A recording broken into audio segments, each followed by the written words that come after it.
एक बार किसी रिपोर्टर ने रतन टाटा जी से सवाल पूछा कि सर आपके रहते हुए एशिया के सबसे अमीर इंसान मुकेश अंबानी जी क्यों हैं?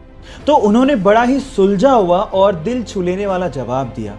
उन्होंने कहा कि हम इंडस्ट्रियलिस्ट हैं और मुकेश अंबानी जी बिजनेसमैन हैं।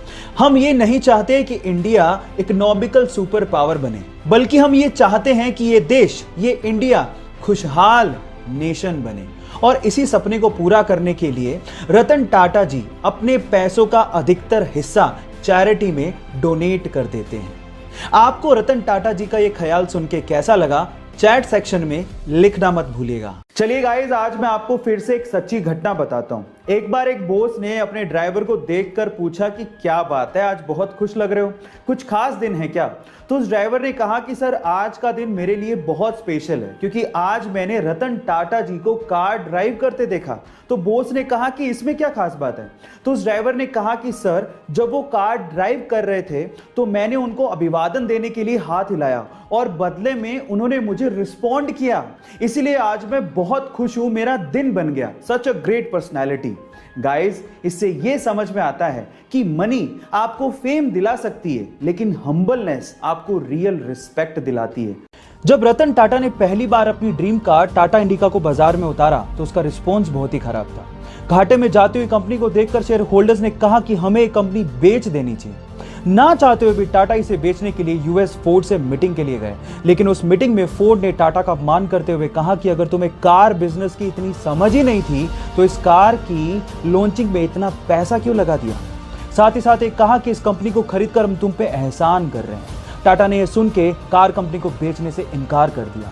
इंडिया वापस आए और इस कंपनी के लिए इतनी मेहनत की कि इसे वापस अपने पैरों पर खड़ा कर दिया। साथ ही साथ फोर्ड के घाटे में जाते हुए दो luxurious brand Jaguar and land rover को खरीद के धमाका कर दिया।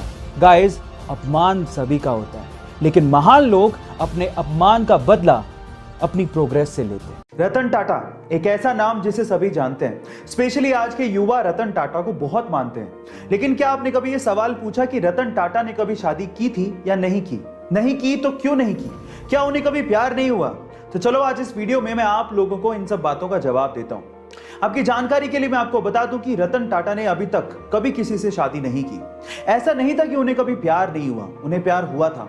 वो लड़की एक्चुअली एलए यानी कि लॉस एंजल्स से बिलोंग करती थी। दोनों एक दूसरे से शादी करना चाहते थे, लेकिन लड़की के घर वाले लड़की को इंडिया नहीं भेजना चाहते थे और सिर्फ इसी वजह से उन्होंने लड़की की शादी कहीं और कर दी।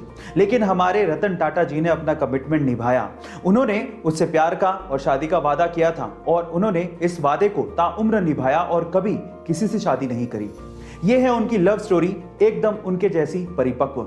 अमीर लोग हमेशा बड़ा सोचते हैं और इसी वजह से वो और भी अमीर होते चले जाते हैं। कैसे, मैं आपको बताता हूं। एक बार किसी ने रतन टाटा जी से पूछा कि अगर अभी आपको BMW खरीदनी हो तो आपको कितना समय लगेगा?